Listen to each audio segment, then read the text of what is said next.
Hunt Showdown is an amazing game, but can be overwhelming at the beginning, and that's why today we will go over everything that you need to know to make your start in the Wild West as easy as possible.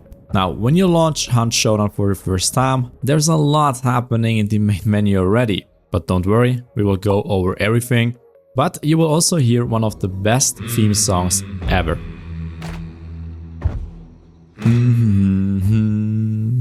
But okay, let's start. Now for you, in the middle I will probably say recruit a hunter. And there you have 4 hunters to choose from. The first one is for free and the others cost increasingly amounts of money. But therefore I have better gear, random traits and usually a bit better clothing, you know, to not stick out in the middle of the woods with a white shirt. You can also re-roll those hunters after each round. Now you might want to go with the free hunter at the beginning, since well, it's free, so you got nothing to lose. And don't worry, we'll talk about weapons, traits, gadgets and so on in a minute. But first, there's another source for hunters and that's the Solo Survivor tab.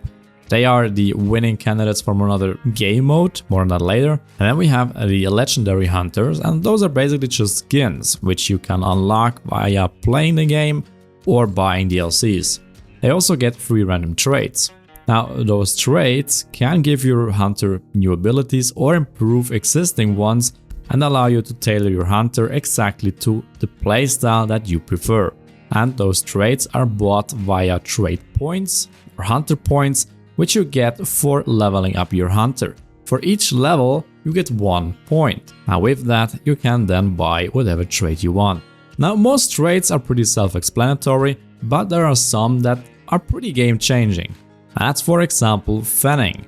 This allows you to shoot pretty fast with your pistol. It's not that precise, but it's enough to take on pretty big mobs and scare off other hunters hiding in bushes.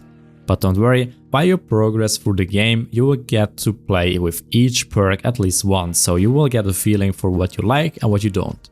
Those points can also be invested in your HP, in case you lost any on your last mission. And the HP in Hunt Showdown works as the following. You have 150 HP and those bars can always be healed back up.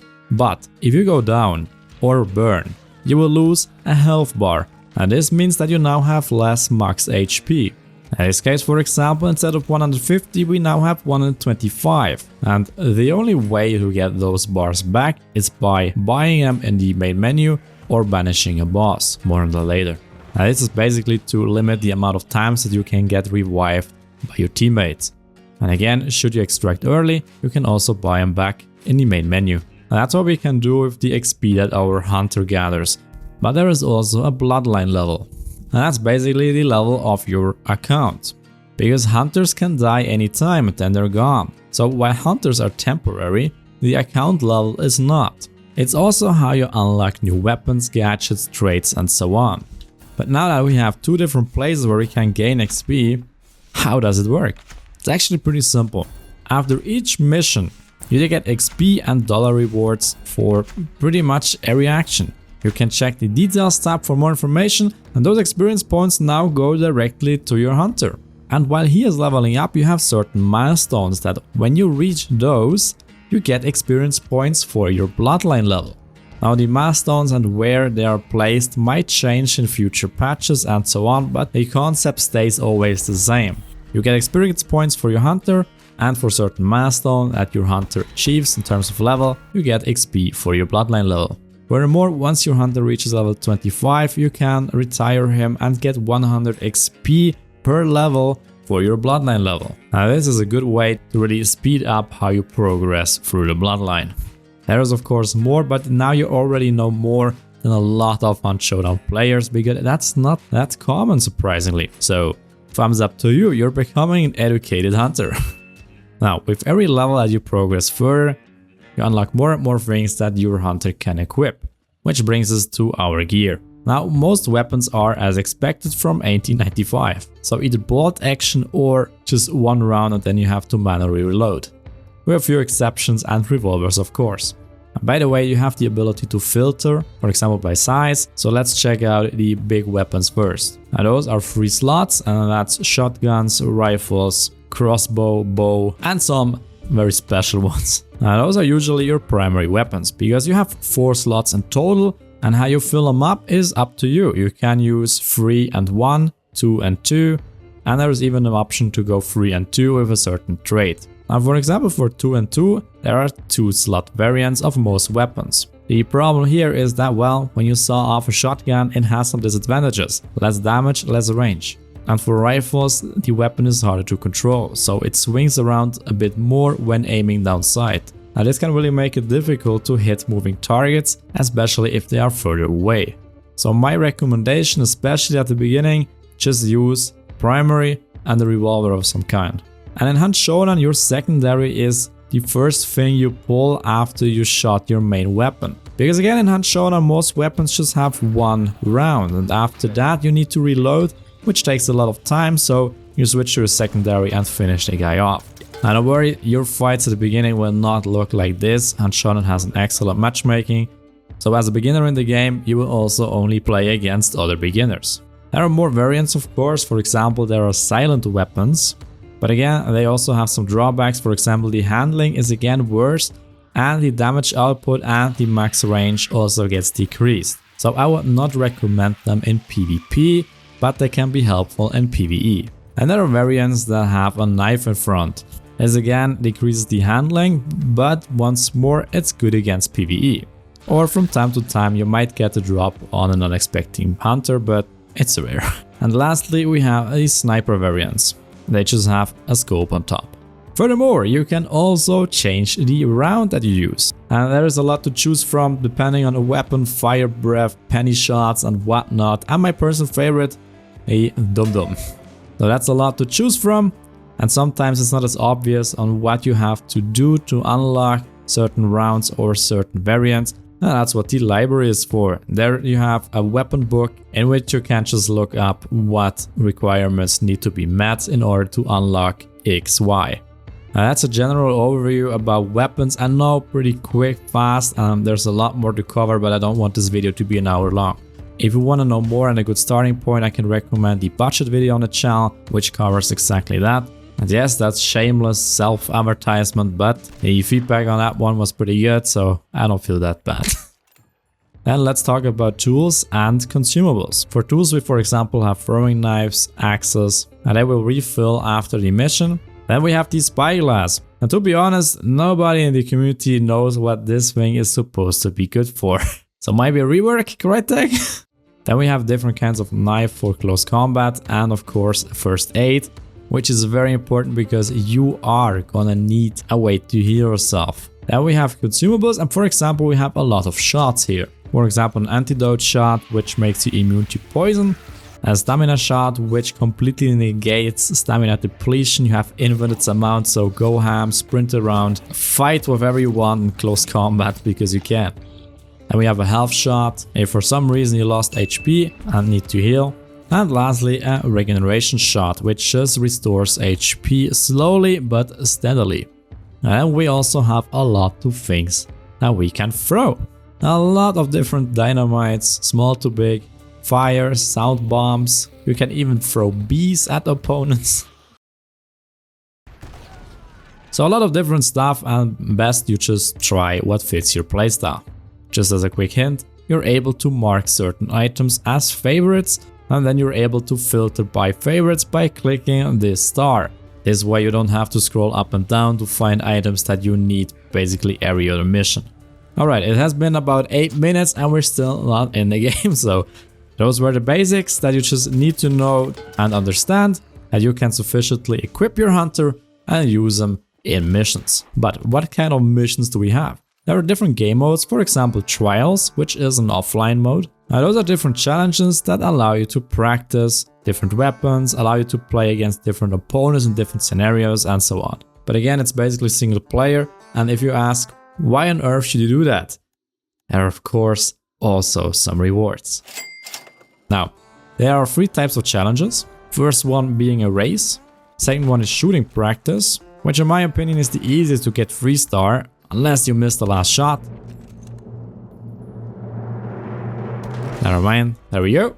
Now there is the horde mode, where you have to deal with countless amounts of mobs, which is a pretty good stress test because it will get messy in your missions. Furthermore, you get to practice with weapons that you usually don't see that often, for example an automat right here.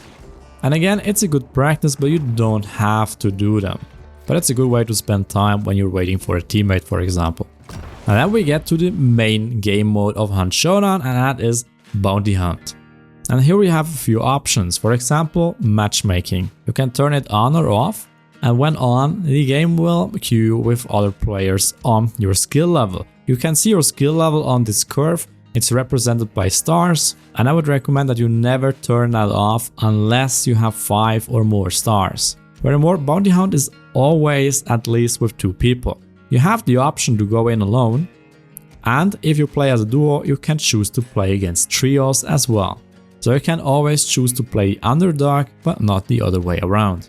And that's about it, so let's hop into a mission. Now, what is our goal? We want to kill a boss, but for that we first need to find him. When you use the dark vision, usually E or F, you see those blue sparkles, and those are clues. The bigger the sparkles, the closer you are. Upon collecting a clue, the map will shrink. And this happens with every other clue that we collect until there's only one area left, which is the boss location. Now, you can have 1 or 2 bosses on one map. This is completely random, just like where the boss is located. This is also random. I mean, would be pretty boring otherwise. So at max, after 3 clues, you know where the boss is located.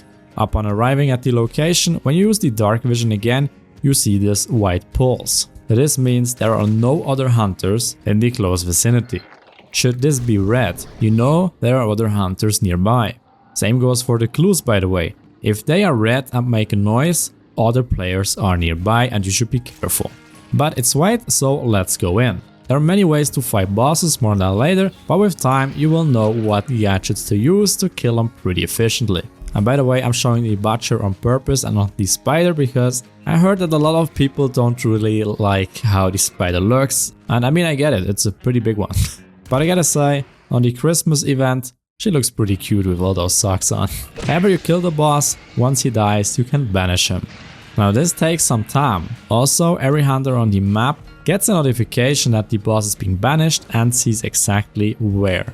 And usually this marks the time when a lot of PvP is about to start.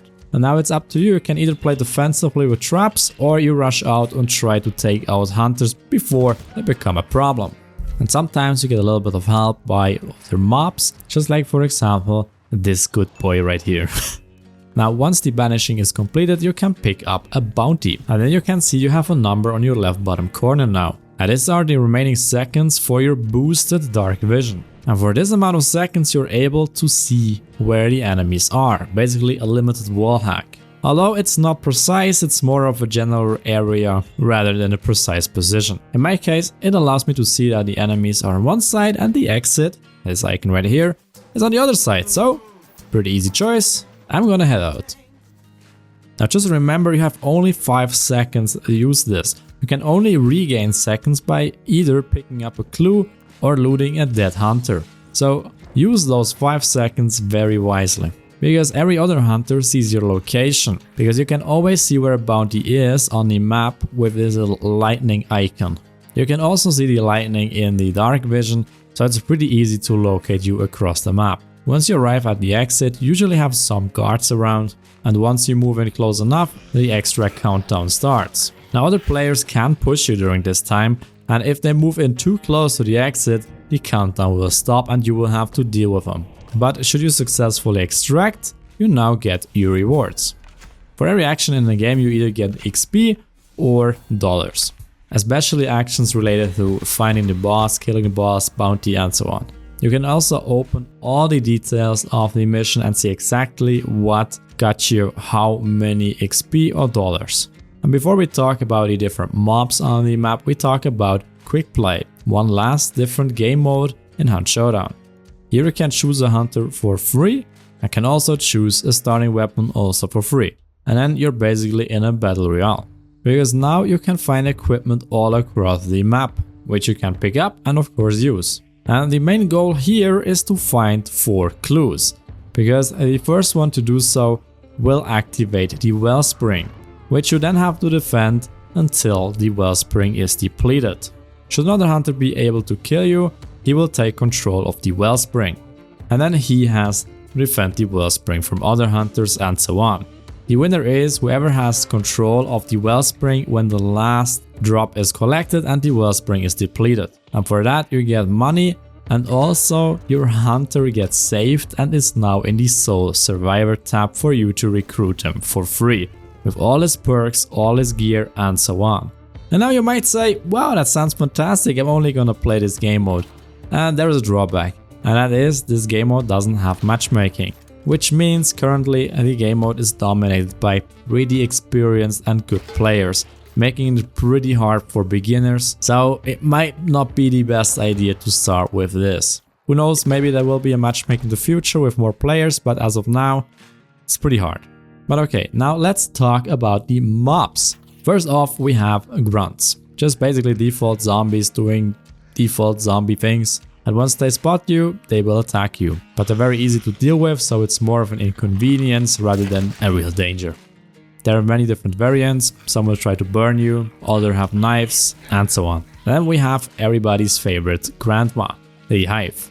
Once she spots you, she will get pretty pissed and will send a swarm of very angry bees towards you. Those will poison you and also cause damage. The only way to get rid of them is by either destroying the swarm with, for example, a knife, or by knocking out the grandma. Then we have hellhounds, and even if they sometimes look pretty cute, they can be insanely dangerous, especially because there are always a couple of them. They attack together and cause bleeding. So be very careful when you travel in the open and you see a lot of hounds. Then we have the armored. The problem with him is basically that weapons deal no damage, so you have to use your knife or shoot at his legs. Then this furious little warrior suddenly becomes a pretty cute one. Just be careful with the Wyatt variant. If you get too close to him or attack him, it will result in a bleeding, so it's best to just burn them or simply outrun them. And in the water we have this Japanese tentacle thingy, I don't know, also called water devil. Pretty fast, pretty aggressive, deals a lot of damage, so never go into the water when you see something moving inside. Then we have the moving torch, the immolator. This boy has to be dealt with a blunt weapon, because if you use a knife or shoot at him, he will get very angry, which means he explodes and will burn everything around him, including you. Then we have the meatheads. Those guys have a lot of HP, but therefore they are blind. They use those little leeches to scout for them. Once you're detected, he'll rush towards you and beat you over the head. Usually it's best to just stay away from them or burn them if they're near a clue, because killing them takes a lot of time. And whatever you do, don't try to fight them with a knife or something, they will absolutely beat the shit out of you. Then there are also mobs that don't attack you, but basically reveal your position. For example, horses, which make a lot of noise once you get too close to them. Also cages. With cages you can destroy the lantern on top, which will get rid of the whole cage. And also birds. When scared they will fly off and make a lot of noise and basically reveal your position that way. Now those are the mobs that you will encounter. What about bosses? For example, we have the Butcher. Best way to deal with him is basically with melee weapons or explosives. He's immune to fire, so don't even try. Then we have the Spider, so in case you don't want to see her, look away. This boss is immune to poison, but weak against fire and again melee weapons. You can also just unload in its head and that should do the trick. Then we have the Chicken, which is probably the cutest of them all. Weak against fire, against melee weapons, against explosives, yeah, what a poor chicken. But with this boss you will not find any ammo or something around him. And finally we have the Assassin. Now this boss is a bit different because he only materializes to attack, meaning most of the time it's just a moving puddle. Best way to deal with him is with fire or poison bombs. Try to place them somewhere in the middle that you can kite him into it again and again. Try to combine that with some melee attacks and that should do the trick. Just be careful, every boss has a rage mode. Whenever they lose 25% of their HP, they will be enraged, they will deal a lot of damage, get special attacks, so it's usually best to just leave the room while they're enraged and give them a couple of seconds to calm down.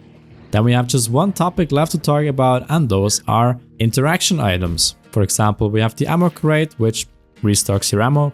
Then you will find heals around the map which allow you to heal you instantly and fully. and special ammo boxes in case you use a different ammo, and those gadget boxes which will usually give you a dynamite or something like that. Also cash registers for a couple extra dollars. You will also find traits that you can pick up, and don't forget to check the walls because sometimes there is hunter XP or trait points pinned on them. That's basically everything you need to know. Just one more thing that makes your life a bit easier, especially in terms of money. The missions are a very good source of income. Also, there is an offering, which basically gives you free stuff the more XP you earn at that day. Don't worry, it will cost you nothing. It's just a daily reward. And that's it. That's everything you need to know to get started in Hunt Showdown. I hope you enjoyed it and it helps you out. If so, don't forget to smash the thumbs up as it really helps the channel. It was a lot of work. If you have any questions, feel free to ask them in the comment section below. And subscribe for more, and in case you're German, that's my Twitch link. Then good luck in Hunt Showdown and I'll see you all in the next video. Take care.